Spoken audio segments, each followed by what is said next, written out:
7명은 모두 31번째 환자가 다닌 신천지 대구교회를 출석한 것으로 확인되었습니다.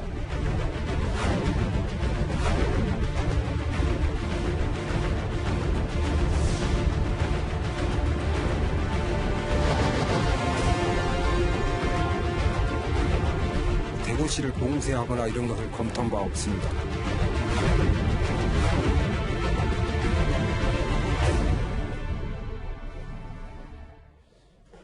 예, 오늘도 이 코로나 속보로 시작을 해야 할 것 같습니다. 이제 완전히 새로운 국면입니다. 하루 한두 명 정도 늘다가 오늘 하루 만에 한꺼번에 무려 20명의 확진자가 나왔습니다. 특히 대구 경북에서만 18명의 확진자가 발생했는데요. 일각에서는 이 대구 봉쇄 조장까지 나왔습니다. 13명은 대구 경북 지역에서 발생하였습니다. 대구시를 봉쇄하거나 이런 것을 검토한 바 없습니다. 그 원인을 저희가 현재까지는 파악하고 있는 상황이기 때문에 관리가 충분히 가능하고 대응할 수 있다고 보기 때문입니다. 코로나 사태가 시작된 지 오늘이 가장 중요한 날이 아닐까 싶은데요. 이도훈 의원님. 네. 이제 하나하나 짚어볼 텐데 먼저 오늘 하루만 확진자가 20명 늘었는데 특히 대구 경북 지역이 18명이란 말이에요. 지금 이게 큰 문제입니다. 그렇습니다. 그동안에 우리가 가장 걱정했던 그 사회적 감염이 대폭 확산되는 거 아닌지 굉장히 그 우려가 되는데 예. 오늘 하루만 20명의 그 확진자가 나왔고 그 가운데 18명이 그 대구 경북입니다.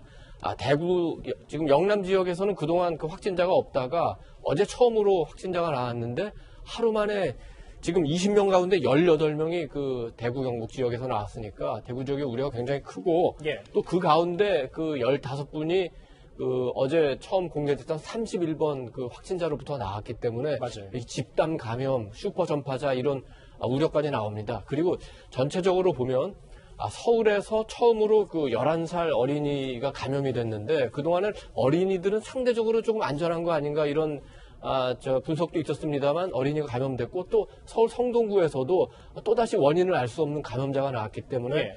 전체적으로 지금 그 좀 불안한 상황이 이어지고 특히 대구에서는 한때 무슨 뭐 봉쇄 얘기까지 나올 정도로 그렇죠. 지금 뭐 많은 분들이 우려하고 있고 실제로 그 대구 지역의 가장 중요한 병원이 경북대병원, 영남대병원, 계명대병원 응급실이 지금 마비될 정도로 굉장히 그 지역이 좀 혼란스러운 상황입니다.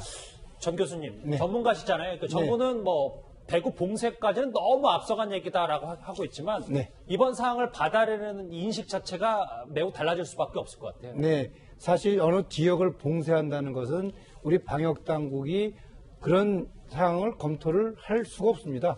왜냐하면 어느 한 시설, 어느 한 기관에 대한 감염이고 그 감염은 충분히 통제가 가능한 범위라고 생각을 하고 있기 예. 때문이죠.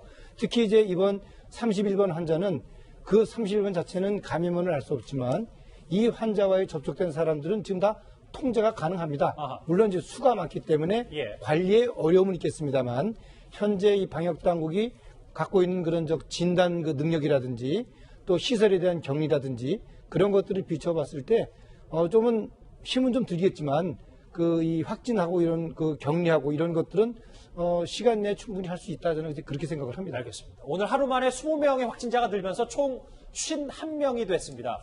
이렇게 확진자가 무더기로 나온 건요. 31번 환자가 시작점이었습니다. 역학적 위험이 가장 큰 환자일 것이라는 관측이 불행히도 맞아 떨어진 겁니다. 7명은 모두 31번째 환자가 다닌 신천지 대구교회를 출석한 것으로 확인되었습니다. 신천지 대구교회 31번째 환자의 직장인 C클럽과 킴벨 호텔은 폐쇄 후 방역 조치를 완료하였습니다.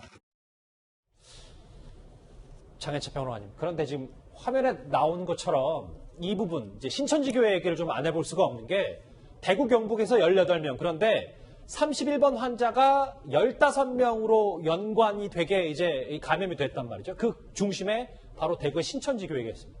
사실 요즘 우리가 일반적인 개신교 교회 예배를 보면요. 대부분 의자에 앉고 성도들이라고 해도 어느 정도 일정 거리를 두고 떨어져 있는 모습을 흔히 볼 수 있습니다. 그런데 이 교계 전문가들에 의하면 예. 이 신천지 교회 같은 경우는 의자가 아니라 바닥에 좌식으로 앉고요. 오와 열을 맞춰서 옆 사람의 무릎이 마주할 정도로 달라붙어서 예배를 드리는 게 이 교회, 신천지 교회의 특징이라고 합니다. 일반 개신교 교회보다 옆 사람과 접촉할 확률이 훨씬 더 크다는 것이죠. 의자도 사용하지 않고 거리도 좁기 때문에. 그 상황에서 같이 뭐 찬송가를 부르거나 이랬을 경우에 침이 튀는, 그러니까 비말로 인한 전파 확률이 훨씬 높아지는 거 아니겠습니까? 또 이 신천지 교회의 특성이 일반 다른 교회보다 훨씬 더 폐쇄적인 특성을 가지고 있기 때문에 성도들끼리 어떤 친밀감이나 이런 것도 더 높다고 본다면 이 교회에서 같이 예배를 드린 지인들이 이 다수 확진자가 나오는 게 어떻게 보면 당연한 결과가 아니었나 싶고요. 예. 또 이분들의 확진자뿐만 아니라 추가적인 확진자가 나올 가능성도 당연히 염두에 둬야 하고 교회에서 확진이 된 분들이 대구 시내를 돌아다니면서 얼마나 많은 바이러스를 전파했을지 아직까지 모르는 상황이기 때문에 대구시뿐만 아니라 전국적인 비상 상황으로 이 문제를 매우 심각하게 바라봐야 하는 이유입니다. 알겠습니다. 그리고 앞서 저희가 짚어봤던 새롭게 알려진 어린이 환자는 서울이 아니라 수원으로 한번 바로 잡겠습니다. 전병 교수님. 네. 그런데 이제 확진자가 예배를 2번 했다고 하거든요. 근데 네, 이제 그렇습니다. 거의 이렇게 주변에 있었던 접촉자 수가 밀접촉 조사 말고도 총 한 1,000명 정도 된다고 하는데 네. 이러면 전수조사가 가능한 건지 모르겠어요. 일단 현재 그 보건당국이 확보하고 있는 진단 그 시약이죠. 요번에 이 31번 환자와 감염된 걸 계기로 해가지고 그 하루에 5,000명을 검사할 수 있는 물량을 지금 그 확보를 할 수 있다. 예. 그렇게 좀 발표를 했습니다. 따라서 이 검사할 수 있는 물량은 이제 확실히 지금 확보가 됐는데 문제는 이제 사람이 문제죠. 그래서 그런 부분들을 아마 이 보건당국이 그 대구시 보건환경연구뿐 아니라 질병관리본부 자체 인력까지도 총동원해서 이 1,000명에 대한 검사를 실시할 것으로 그렇게 좀 알려져 있습니다. 그러니까 정 교수님 생각은 이제 화면을 같이 보시면 네. 교회의 특성, 그러니까 뭐 밀착돼 있고 뭐 찬송가를 같이 부르고 이런 여러 가지 재반 사항이 어쩔 수 없이 이렇게 이 전파자를 네. 확진자를 크게 늘렸다라고 보시는 거죠. 그렇습니다. 왜냐하면 이게 일반적인 그런 교회라는 공간보다는 훨씬 더 밀접한 그런 활동을 하는 교회라고 알려져 있기 때문에 예. 그렇습니다. 자, 그런데 또 하나 짚어볼 건 이 해당 교회가 정부 당국의 역학조사에 좀 비협조적이었다는 일부 의혹 보도가 나온 건데요. 저희가 그 사실관계를 좀 확인해 보겠습니다. 환자와 동일한 교회에 다니시는 분이 10명, 확인된 접촉자는 166명이 확인되었고 환자는 2월 7일 오한 증상이 발생하였으며 증상 발현 이틀 전부터 격리 시점까지 의료기관, 교회, 호텔 등을 방문하였으며 하정대 국장, 오늘 오후인가요? 새롭게 일부 이제 언론에서 보도가 나온 건 그러니까 이 해당 신천지 교회가 이 역학조사에 좀 비협조적이고 신도들을 단속하고 있다는 보도가 나왔는데 이게 정부 당국은 이건 좀 아니라고 선을 긋고 있잖아요. 예. 지금 이제 이 교회에 가서 예배를 받기 때문에 예배를 함께 본 사람들이 같이 혹시 신종 코로나 바이러스에 걸렸을 가능성이 상당히 높잖아요. 그래서 접촉자가 누군가, 특히 가까이서 예배 본 사람이 누군가를 찾아내는 게 매우 중요한데 그렇죠. 지금 이제 여기 오늘 이제 SNS나 유튜브 이런 데 보면은 이 교회에서 혹시라도 만약에 너 그 교회 갔느냐 그날 이렇게 물어보면은 나는 안 갔다 이렇게 대답하고 또 심지어 갔더라도 나는 내가 그 사람하고 무슨 31번 환자하고 무슨 관련이 있느냐 이렇게 대답하라는 것들이 올라와 가지고 그것이 마치 교회의 공지인 것처럼 떠서 돌아다닌다는 얘기가 있었습니다. 그런데 어쨌든 교회에서는 공식적으로 그 얘기를 부인을 했습니다. 설령 그런 것들이 뭐 이렇게 나돌아 다닌다고 하더라도 그 교회에서 만약에 예배를 같이 받다면은 자기 자신의 건강을 위해서라도 빨리 그날 내가 31번 환자하고 같이 있었던 것인지 아닌지를 스스로도 확인해 보려고 노력하는 것이 오히려 자기 건강을 지키는 길이라고 보겠습니다. 그러니까 신도 단속 의혹에 대해서 신천지교회 측은 부인을 했군요. 그렇죠. 공식적으로. 근데 이건 좀 어떨까요? 이 31번 환자는 의심 증세가 나타났는데도 불구하고 검사를 거부하고 열흘 넘게 보통 사람처럼 행동했던 것으로 알려졌습니다. 환자가 거부를 하면은 그 거부 의사를 존중하지 않고 강제성을 가지고 검사를 할 방법은 없습니다. 그래서 아마도 이 환자분께서 뭐 어떤 특정한 이유가 있든지 아니면 실제 뭐 여행력이나 이런 게 본인이 없다 보니까 과도한 검사를 하는 거 아닌가라고 반응을 하셨을 수도 있습니다. 장혜식 변호사님, 저하고 화면 같이 보실게요. 이 31번 환자가 이 화면을 보면 그냥 제가 눈에 직접적으로 띄는 것만 해도 이 코로나 검사 거부를 2번이나 했는데요. 사실 이분의 잘못도 있지만요. 저는 보건당국, 정부당국의 안이한 대처도 동시에 좀 지적을 하고 싶어요. 예. 이분이 우선 2월 8일에 이 발열과 인후통 증상이 있었는데 검사를 거절했고 2월 14일에 폐렴 소견 진단을 받았음에도 불구하고 검사를 거절한 것은 이 31번 환자가 국민적 비판을 받아도 할 말이 없는 대목입니다. 그런데 과거 광주에서요. 의심 환자가 나왔을 때 현장 진료소에서 이게 코로나19로 의심된다고 지역 보건소에 의뢰를 했지만 지역 보건소에서 2차례나 거절한 사례가 있었습니다. 그것 때문에 바로 해당 광주 지역의 민간 병원이 통째로 폐쇄되기도 했었거든요. 그때 보건소에서도 중국 위험 지역의 해외여행 이력이 없기 때문에 검사 안 해주겠다고 했어요. 결국 우리 정부 당국에서 최근까지도 이런 지역사회 감염에 대해서 뭔가 민감하게 반응하지 않고 중국 등 일부 위험 국가에서 해외여행을 다녀온 분들 또는 기존 확진자와 접촉한 분들에 대해서만 적극적인 검사와 대처를 권유했었기 때문에 이 31번 환자 같은 경우도 본인이 중국에 다녀온 것도 아니고 다른 확진자와 접촉해서 능동 감시 대상인 것도 아니었기 때문에 이런 거절을 2번 할 수 있는 명분을 준 것이 아니냐. 우리 정부 당국이 만약 조금 더 일찍 중국 안 다녀왔어도 충분히 위험할 수 있다. 확진자와 접촉 아니라도 지역사회 감염 우려가 있기 때문에 의심이 있는 분들은 검사하시라. 이렇게 한 발 빠른 대처를 했다면 이 31번 환자도 2월 8일에 증상이 있을 때 검사했을 가능성이 생기는 거거든요. 이분 개인의 문제이기도 하지만 항상 한 발 늦게 따라가는 이 보건당국과 정부 당국의 대처 역시도 저는 비판을 받아야 될 부분이라고 봅니다. 근데 전 교수님 이게 계속 검사 거부하고 뚜렷한 의심 증세가 있는데도 거부를 하면 정부 당국은 강제할 도리가 없는 거예요? 일단 의료기관 입장에서는 예. 환자를 진료하는 과정에서 환자가 거부를 하게 되면 현재로서는 방법이 없습니다. 법으로도 그렇고 따라서 이제 앞으로 이 법령 개정을 할 때 그 의사 선생님의 소견에 따라서 이런 감염병 문제에서 검사를 해야 된다 할 경우에는 그 지시를 따르도록 하는 그런 법적 개정이 필요하고요. 또 그걸 따르지 않을 경우에 처벌할 수 있는 조항도 함께 만드는 것이 필요하지 않나 그렇게 생각을 합니다. 그럼 앞으로 만든다는 거지 지금 현재는 어떻게 방법이 없는 거죠? 지금 현재로서는 예를 들어서 시장 군수 구청장이 그 검사를 명할 때 거부를 하게 되면 처벌을 받는 조항은 있습니다만 의료진이 검사를 지시했을 때 거부했을 때 처벌하는 조항은 없습니다. 이렇게 검사를 거부하고 열 넘게 보통 사람처럼 행동했다. 그래서요 아직 조심스럽긴 합니다만 이 31번 환자가 슈퍼 전파자가 아니냐는 분석까지 나오고 있습니다. 슈퍼 전파자라고 할 수 있는지 여부에 대해서는 좀 더 역학조사를 해봐야 되지 않겠느냐 보고 있습니다. 그분이 원래 교회에서 그분들 다 전파시킨 건지 아니면 그 안에서 감염이 된 건지에 대해서는 세밀한 역학조사 결과를 봐야만이 말씀을 드릴 수 있을 것 같습니다. 정 교수님, 이 31번 환자 얘기를 계속 짚어보지 않을 수 없는 게 네. 지금 오늘 이렇게 기하급수적으로 확진자가 는 게 31번 환자가 뭐 교회라는 특성도 있겠지만 이 감염 증세가 큰 슈퍼 전파자 아니냐라는 의혹이 있거든요. 네. 사실 31번 환자는 그 폐렴 증상이 상당히 심했을 때 심했던 시점이 14일 그때 시점이거든요. 그 시점에 어떤 종교활동이라든지 외부 활동을 하고 그 순간에 많은 환자를 이제 감염을 시킨 거거든요. 사실 그런 면에서 이 환자가 특별히 슈퍼 전파자가 될 만한 그런 충분한 소질을 갖고 있었다. 그 시점에. 예. 따라서 보건당국은 그 시점에서의 전파자들을 확실하게 파악을 해서 그 전파자들에 대한 이 확진 여부 검사 또 자가격리 그런 조치가 신속하게 이루어져야 된다고 생각을 합니다. 제가 이 슈퍼 전파자 질문을 왜 드리냐면 네. 이 31번 환자가 대구 경북만 누비고 다닌 게 아니라 최근에 서울 강남까지 올라와서 본인 이제 직업 관련된 일에서 세미나까지 했거든요. 거기서도 100여 명 정도 있다고 제가 들어서 네. 그러면 이 확진자 또 기하급수적으로 느는 건 아닌지 좀 그게 걱정이 됩니다. 그런데 이제 이분의 그 역학조사 결과를 보게 되면은 예.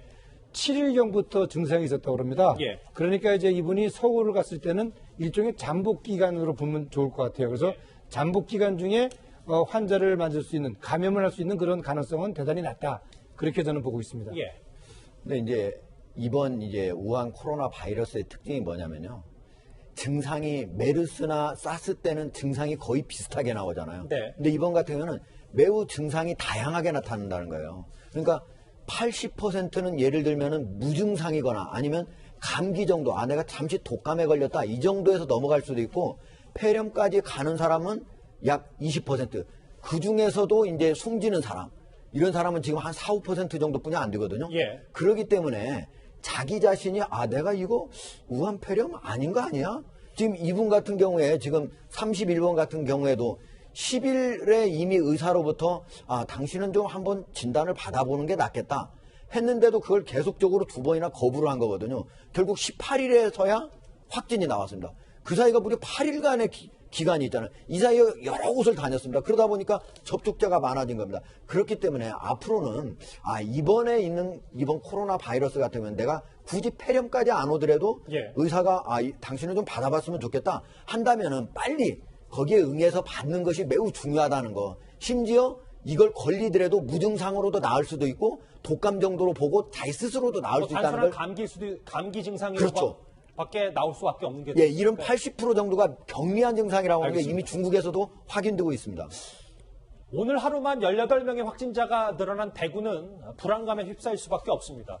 대구 소재 대학병원들은 초비상 상태인데요. 주요 병원, 응급실까지 폐쇄가 됐습니다.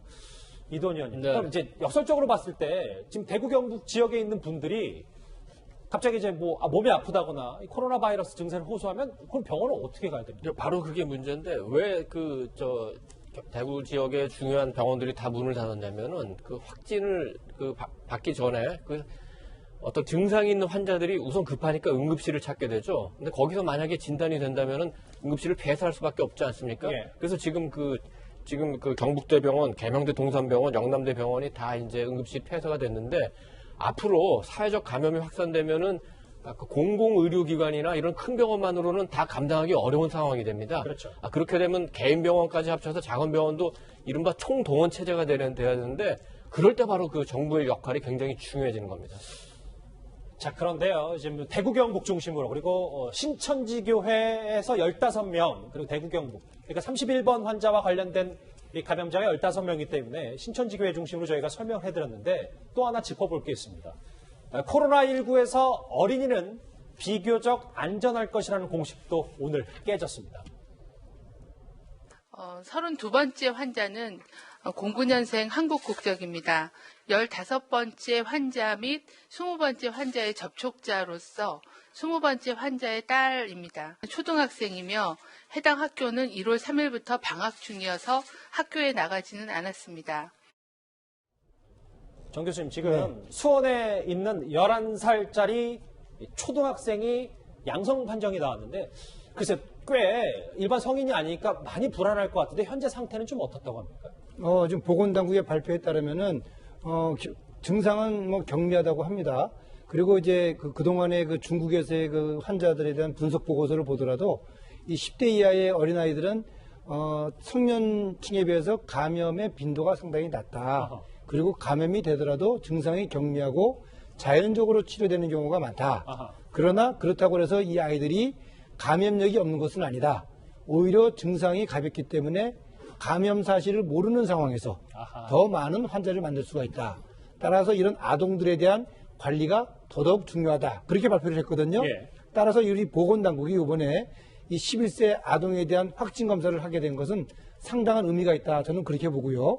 현재 이 아동은 20번 환자, 그 모친과 함께 격리병원에서 진료를 받을 수 있도록 그렇게 조치가 됐고 그렇게 함으로써 아동의 불안감도 많이 해소를 했다. 그렇게 좀 알려져 있습니다. 그러니까 말씀은 첫 어린이 환자가 나타났다고 해서 네. 지금 일부 학부모님들이 너무 과도한 공포를 가질 필요는 없다. 네, 왜냐하면 그렇습니다. 코로나에 걸릴 가능성도 없지 않아 있었기 때문에 이렇게 정리할 수 네, 있습니다. 그렇습니다.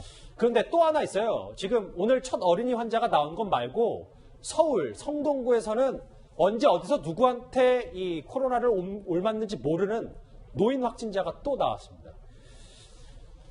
글쎄요. 여기도 감염 경로가 미국인데 정 교수님 좀 크게 정리를 해볼게요. 네. 오늘 새로운 국면으로 완벽히 접어든 것 같으면 정부 당국의 방역도 뭔가 180도 달라져야 되는 건 아니지. 제가 이런 근본적인 생각이 들거든요. 어떻게 보십니까? 네, 사실 지역사회 감염이 확인이 되고 그에 따라서 다수의 환자들이 발생한다고 한다면은 정부는 사실 심각 단계로 그 재난 단계를 상향 조정함으로써 범정부적인 대응을 하고 있다. 또 그렇게 함으로써 국민들에게 안도감을 주는 조치가 신속하게 이루어져야 된다고 저는 생각을 하고 있습니다. 예. 저는 이 성동구가 오늘 또 문제가 됐는데 예. 지금 교수님 말씀처럼 성동구에서는 대응 단계가 심각으로 격상이 됐어요. 근데 정부에서는 아직도 경계를 유지하고 있지 않습니까? 그런데 이 성동구가 공교롭게도 지난 2월 5일에 문재인 대통령이 박원순 서울시장과 함께 성동구 보건소 현장 방문했던 곳입니다. 그 보건소에 성동구청장도 같이 있었는데 무슨 말을 했느냐? 이전 정부와 다르게 지금 문재인 정부에서는 이 지자체와 정부 간 소통이 잘 되고 있다고 말을 했어요. 이 성동구청장도 역시 민주당 출신입니다. 예. 그런데 성동구에서 경로를 알 수 없는 감염자가 나와서 구청에서는 지금 경계경보를 올리고 있는데 정부는 아직도 무슨 이유 때문인지, 총선 이전에 이게 너무 심각해지면 두렵기 때문인지 아니면 중국과의 관계 때문인지 심각으로 못 올리고 있어요. 이 부분에 대해서 2월 5일 날 문재인 대통령 앞에서 이번 정부 잘하고 있다고 말했던 성동구청장은 어떤 생각을 하는지, 역시 이래서 정치인들이 말이 앞서면 안 된다. 그럴수록 오히려 국민들에게 더 많은 혼란을 준다는 것을 이번 사태가 딱 보여주고 있지 않나 싶습니다. 그러면 정 교수님도 저 장현철 평론가의 주장처럼 네. 분석처럼 성동구 자체가 이제 대응 단계를 격상해야 된다는 건 동의하세요? 일단 사실 이 문제는 지방자치단체의 문제가 아니라 중앙정부 차원에서의 이루어져야 될 문제입니다. 따라서 현재 범정부적으로 이 사안에 대한 중요성을 좀 논의를 하고 가능하면은 신속하게 이 위기 단계를 심각 단계로 상향 조정하는 것이 필요하다. 저는 이제 그렇게 보고 있습니다. 과거에 질병관리본부도 장도 역임하셨기 때문에 네. 정부 단계 이제 최고 위의 컨트롤 타워 수준에서 일을 처리해야 된다는 말씀이죠. 네, 그렇습니다. 알겠습니다. 저희가 오늘 하루만 20명의 확진자가 새로 나왔고 특히 대구 경북 지역만 18명입니다. 관련 소식을 전해드렸는데 앞서 저희가 신천지 교회 예배 상황을 전해드리는 과정에서 앉아서 예배를 보고 있다라는 얘기를 전해드렸었는데 일단 촘촘히 앉는 건 맞지만 의자를 사용하는 경우도 있고 이 경우에 대해서도 저희가 좀 바로 잡도록 하겠습니다.